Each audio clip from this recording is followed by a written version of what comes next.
The 15th century marked a period of unprecedented maritime exploration for Portugal. Driven by a thirst for new trade routes and fueled by the ambition of Prince Henry the Navigator, Portuguese caravels sailed south along the coast of Africa. In 1444, they reached the shores of what is now Guinea-Bissau and Senegal.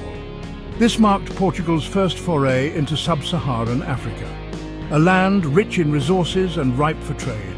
The allure of Guinea was multifaceted. Gold, ivory and pepper were highly sought-after commodities. The Portuguese sought to establish a presence through trading posts and alliances with local rulers. Prince Henry's vision extended beyond mere trade. He envisioned expanding Portuguese influence and spreading Christianity. Early encounters were marked by curiosity and caution, with trade flourishing alongside misunderstandings.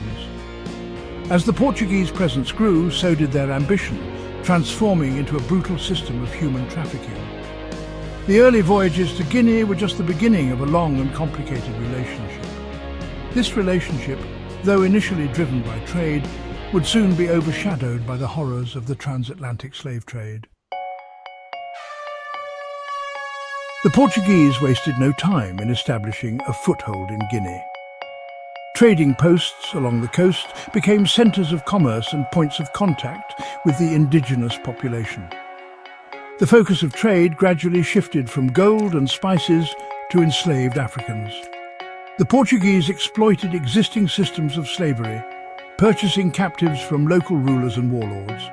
This marked the beginning of Guinea's tragic entanglement in the transatlantic slave trade. Missionaries ventured inland seeking to spread Portuguese influence through religion, often met with resistance. Despite efforts to exert control, the Portuguese never fully subdued the interior regions of Guinea. African kingdoms and chiefdoms resisted Portuguese encroachment, highlighting the resilience of the Guinean people. This resistance underscores the determination of the Guinean people in the face of oppression. The transatlantic slave trade cast a long and dark shadow over Guinea. For centuries, the region became a major hub for the forced migration of Africans to the Americas. The Portuguese orchestrated the capture, sale, and transport of millions of people. Families were torn apart, communities shattered, and countless lives lost in the name of profit. The horrors of the Middle Passage are well documented: cramped conditions, disease, starvation, and brutal treatment. Many perished during the voyage, their bodies tossed overboard. Resistance to slavery took many forms, from individual acts of defiance to organized uprisings. In Guinea, communities sought to evade slave raids by fleeing inland or seeking refuge in remote areas. The abolitionist movement in the 19th century put pressure on Portugal to abandon the slave trade. In 1836, Portugal officially abolished slavery, though the practice continued clandestinely for several more years.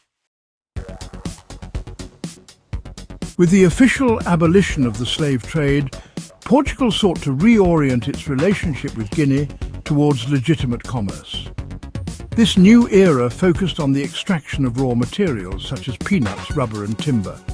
However, this shift did not signal an end to exploitation. Forced labour persisted in various forms, with Africans subjected to harsh working conditions and low wages. Land alienation deprived many Guineans of their ancestral lands, forcing them into dependency on Portuguese-owned plantations. Infrastructure projects prioritised the transport of raw materials for export, while education and healthcare remained inadequate. The Portuguese discouraged the emergence of an educated African elite to maintain control. Despite the shift towards legitimate commerce, the underlying system of exploitation remained unchanged. African workers began to organise into unions and associations to demand better working conditions. These early expressions of labour activism laid the groundwork for the nationalist movements of the 20th century. Please like and subscribe to Emgotvhistory Warfare for more stories.